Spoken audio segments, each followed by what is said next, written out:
Glória a Deus, seja bem-vindo, seja bem-vinda ao nosso terceiro dia de jejum. Eu criei, por isso falei. Fé está sendo acrescentada no seu coração, na sua vida, nesses dias. Você não será mais o mesmo depois desses 21 dias de jejum e oração e também tempo de meditarmos nas verdades da palavra de Deus.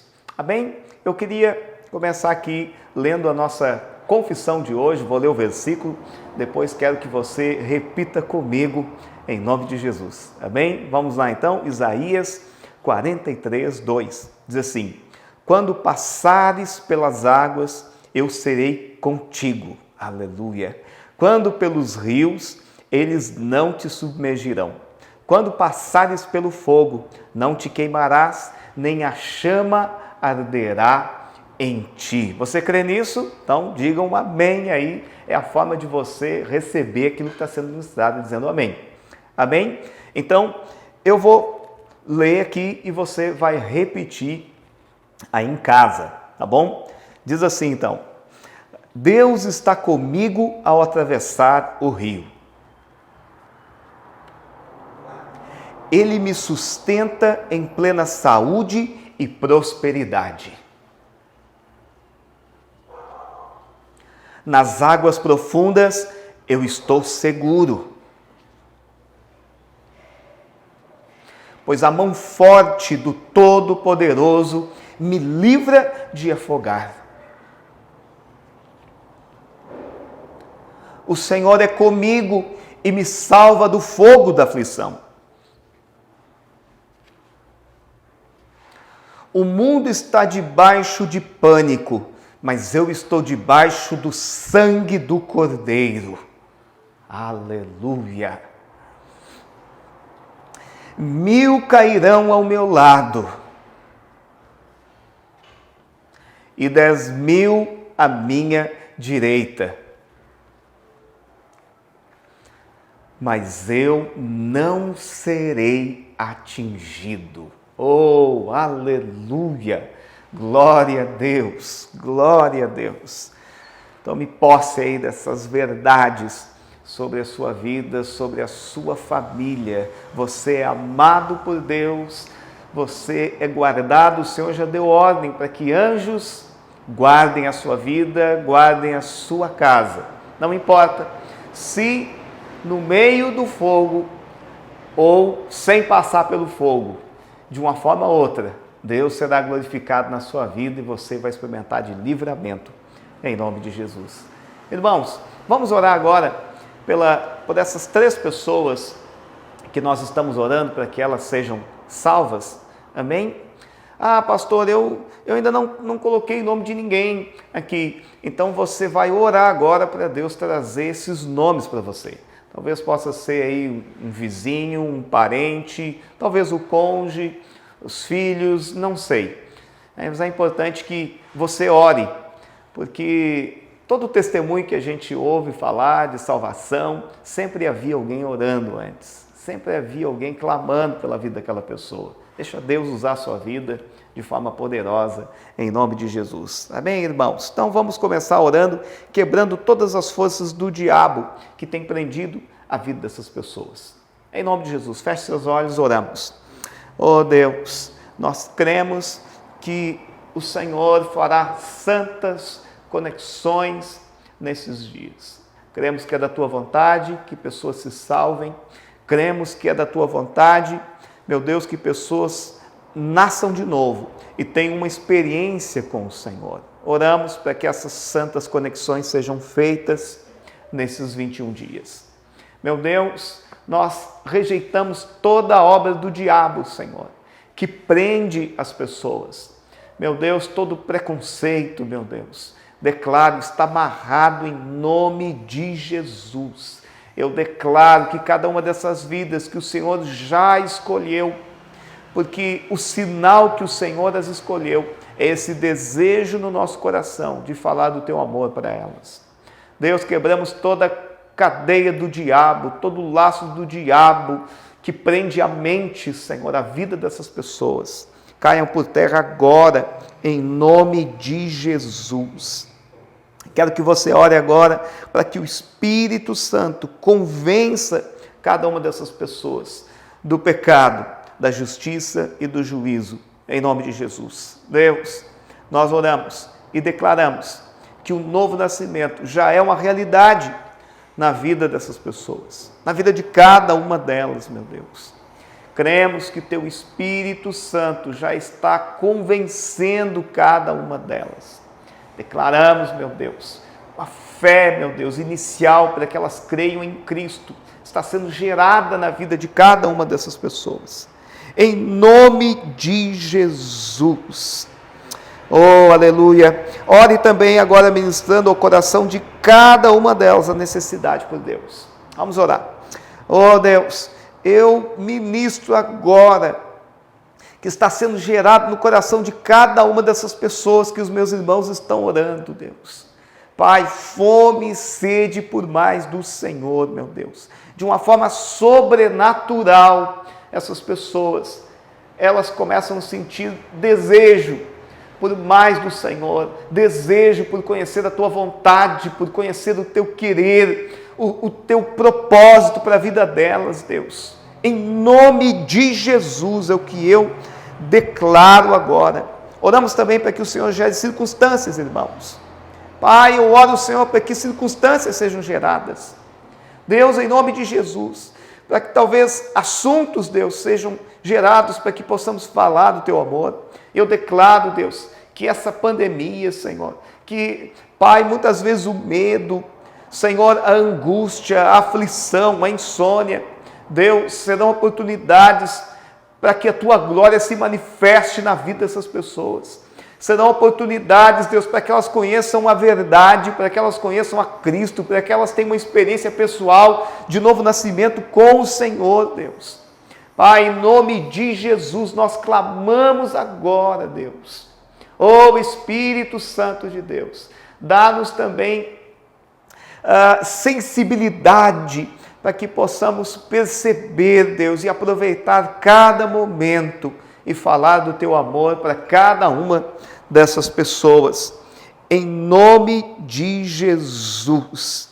Agora quero que você ore visualizando, né, a salvação de cada uma dessas vidas, em nome de Jesus. Deus, eu oro e já declaro que é uma realidade, Deus, a salvação. Nós vemos cada uma dessas pessoas nos cultos, nas reuniões da célula, fazendo parte de uma célula, sendo uma bênção, Deus.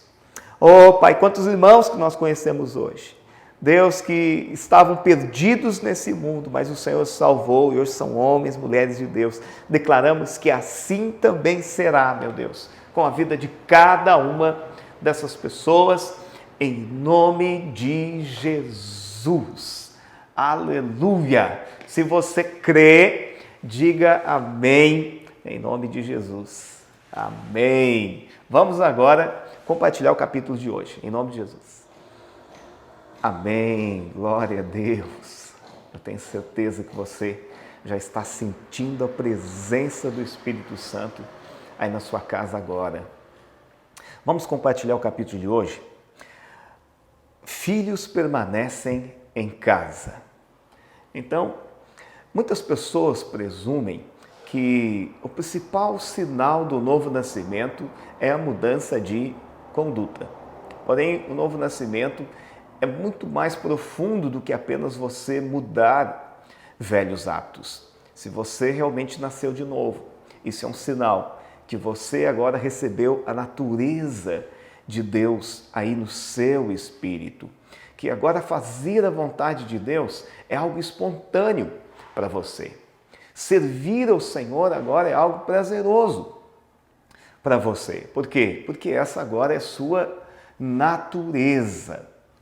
Mas quais são os principais sinais de alguém que nasceu de novo? Eu quero dizer para você que o principal deles é que filhos, aqueles que realmente nasceram de novo, eles permanecem em casa. Vamos ler João 8:35, onde o apóstolo nos fala o seguinte: O escravo não fica sempre na casa. O filho, sim, para sempre. Então, o que o apóstolo João está dizendo aqui? É que a religião, o Eliezer falou ontem, compartilhou conosco, sobre o verdadeiro cristianismo. O verdadeiro cristianismo não é religião. O máximo que a religião pode produzir são escravos do Senhor. Mas o evangelho não. O evangelho produz filhos. Você pode estar pensando, mas pastor, eu sou um servo de Deus, eu sou um escravo dele. Você até pode ser, mas você o é porque você se tornou filho de Deus. Isso não é uma obrigação para você, isso não é um dever a ser cumprido. Não, a sua natureza divina que habita em você agora impele você a isso. E quanto mais você se alimenta do Senhor, mais você é impelido por essa natureza. Preciso também dizer aqui, irmãos, que quando eu falo de filhos, não estou falando de filhos ministeriais. Estou falando exclusivamente daqueles que nasceram de novo. Então, não estou dando aqui indireta para ninguém, porque isso não é necessário. Amém, irmãos? Nem todos aqueles que estão envolvidos na vida da igreja realmente nasceram de novo. Então, nós temos pessoas que estão envolvidas na vida da igreja, até mesmo participando de uma célula, mas que elas não nasceram de novo. Elas não tiveram experiência de novo nascimento. E o que vai acontecer com essas pessoas? Elas não vão permanecer na vida da igreja com o passar do tempo. Já aqueles que nasceram de novo, já aqueles que receberam a vida de Deus, eles não conseguem mais viver longe do corpo de Cristo. Eles já não conseguem mais viver longe da vontade de Deus e até mesmo dos irmãos. Então, vamos a alguns exemplos de homens aqui que nós vemos na Bíblia que não ficaram em casa. O primeiro deles é Adão. Adão, ele não ficou em casa. Você sabe que Adão ele foi expulso do jardim. Você pode estar pensando, mas pastor, se Deus criou Adão, como é que pode ele não ser filho de Deus? Eu também já pensei assim. Quando Deus criou Adão, a Bíblia diz que Deus soprou o fôlego de vida em Adão. Essa vida é a bios. A vida pela qual Deus vive, que é a Zoe, Adão só iria adquirir ela depois que ele comesse da árvore da vida. A árvore da vida aponta para Jesus, irmãos. Então, você sabe que Adão ele não comeu da árvore da vida. Ele optou por comer da árvore do conhecimento do bem e do mal. É interessante que sempre que nós falamos, ou até mesmo lemos a respeito dessas duas árvores, nós sempre pensamos da seguinte maneira, que Deus colocou essas duas árvores para fazer um tipo de teste com Adão, para ver se ele realmente ia ser fiel ou iria obedecer. Amém, até pode ser por isso também. Mas existia um motivo que era muito maior do que esse, pelo qual aquelas árvores estariam ali. A árvore da vida era a forma pela qual Adão se tornaria filho de Deus. Era a forma pela qual Adão se alimentaria de Deus e receberia da vida de Deus. Uma vez que Adão não comeu da árvore da vida, e comeu da árvore do conhecimento do bem e do mal, ele foi expulso lá do jardim do Éden. Mas como que nós podemos nos alimentar de Deus? Como que eu posso me alimentar? Se esse é o segredo, então, pastor, se alimentar da árvore da vida. A árvore da vida é Cristo, eu preciso me alimentar de Cristo. Como que eu faço isso? Eu quero ler uma passagem com você, para que você possa entender melhor como que isso acontece. Vamos abrir lá em Lucas 24, vamos ler do versículo 14 até o 18, tá bem? Depois vamos ler mais alguns versículos aqui ainda nesse capítulo. Diz assim: iam conversando a respeito de todas as coisas sucedidas. Aconteceu que enquanto conversavam e discutiam, aqui está falando daqueles 2 discípulos que estavam indo para Emaús. O próprio Jesus se aproximou e ia com eles. Jesus se aproxima deles, mas Jesus agora está com o corpo glorificado. E os discípulos não o reconhecem, porque eles não poderiam mais reconhecer Jesus da mesma forma que antes. Agora existe outra forma, existe outro meio pelo qual eles deveriam reconhecer o Senhor. Continuamos. Os seus olhos, porém, estavam como que impedidos de o reconhecer. Então lhes perguntou: Jesus. Que isso que vos preocupa e de que ides tratando à medida que caminhais? E eles pararam entristecidos. Um, porém, chamado Cleopas, respondeu dizendo: És o único, porventura, que, tendo estado em Jerusalém, ignorais as ocorrências desses últimos dias? Vamos ler agora do versículo 27 ao 31. Diz assim: E começando por Moisés, discorrendo por todos os profetas, expunha-lhes o que a seu respeito constava em todas as Escrituras. Então, o que Jesus começou a fazer ali? Jesus começou a ministrar a palavra sobre a vida deles. Continuamos, versículo 28. Quando se aproximavam da aldeia por onde iam, fez ele menção de passar adiante, mas eles o constrangeram, dizendo: Fica conosco, porque é tarde e o dia já se declina. E entrou para ficar com eles. E aconteceu que, quando estavam à mesa, tomando ele o pão, abençoou, tendo partido, lhes deu. Então lhes abriram os olhos e o reconheceram.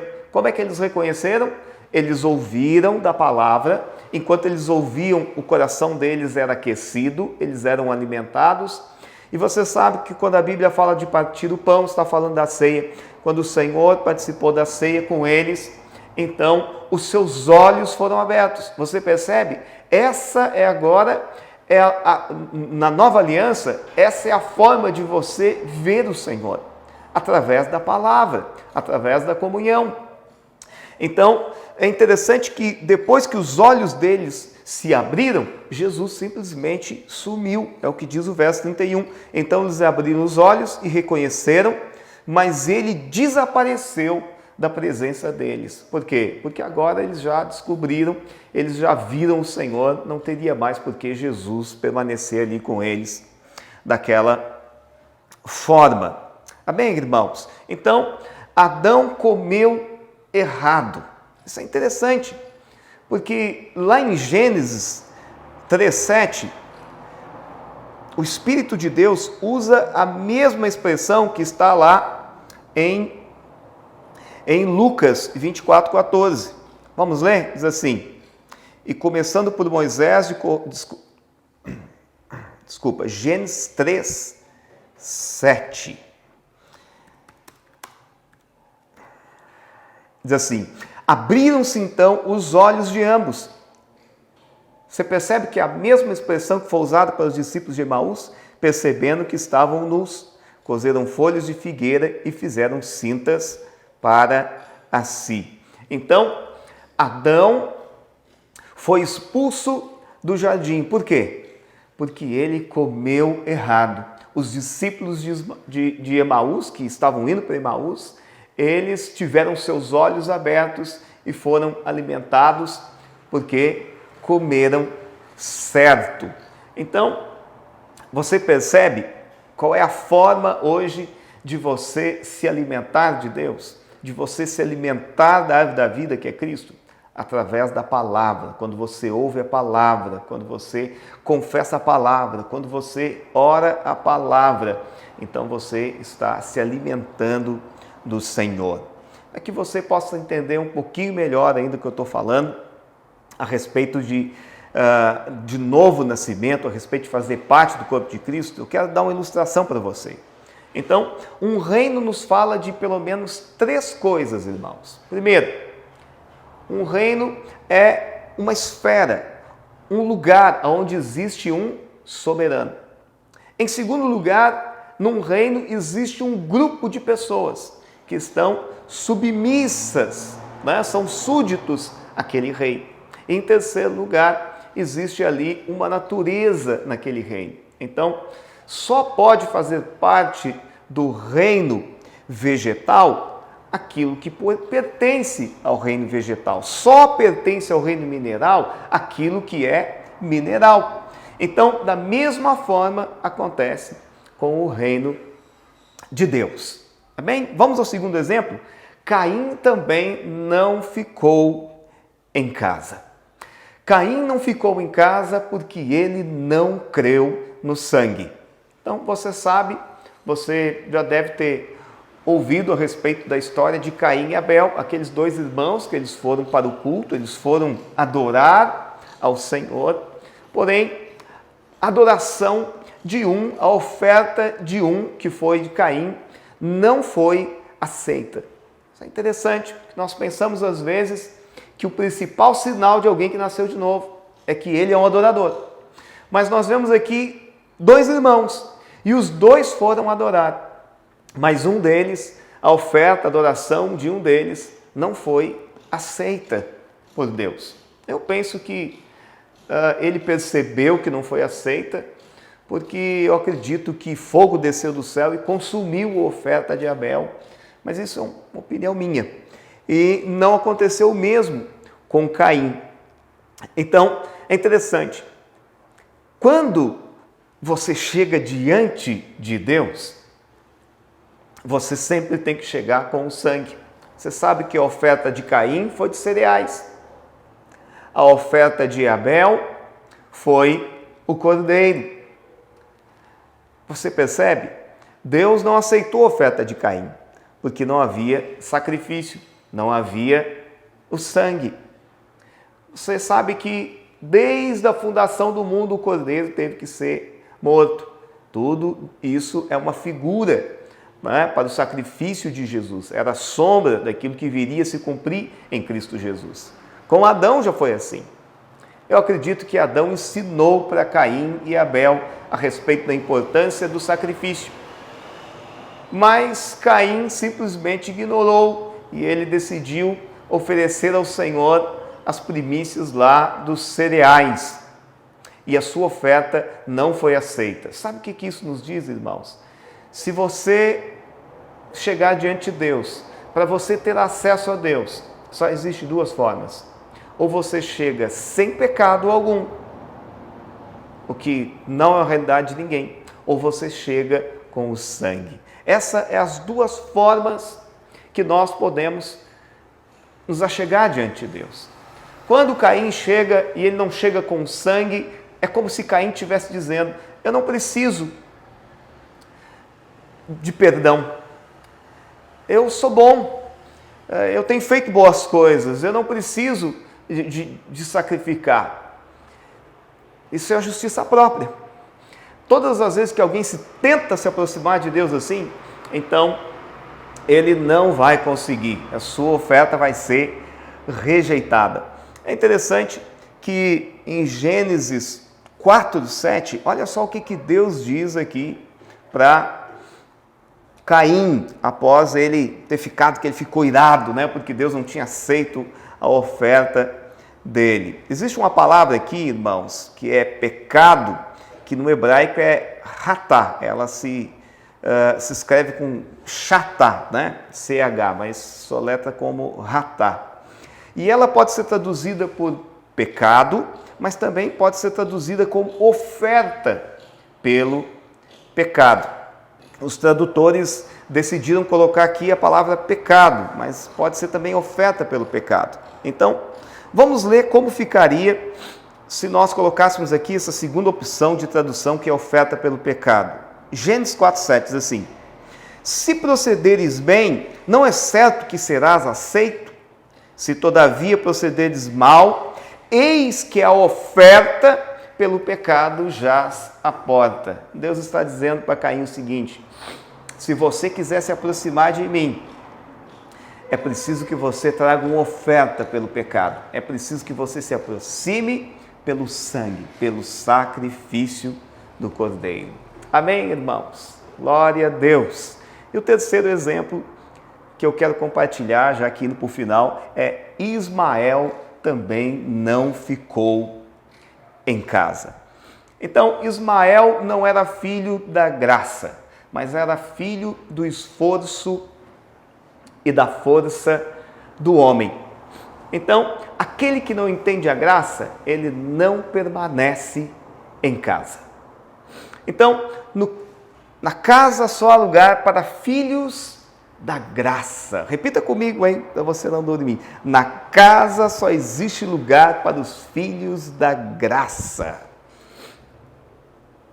Lá em Gálatas 4, o apóstolo Paulo, ele fala a respeito disso.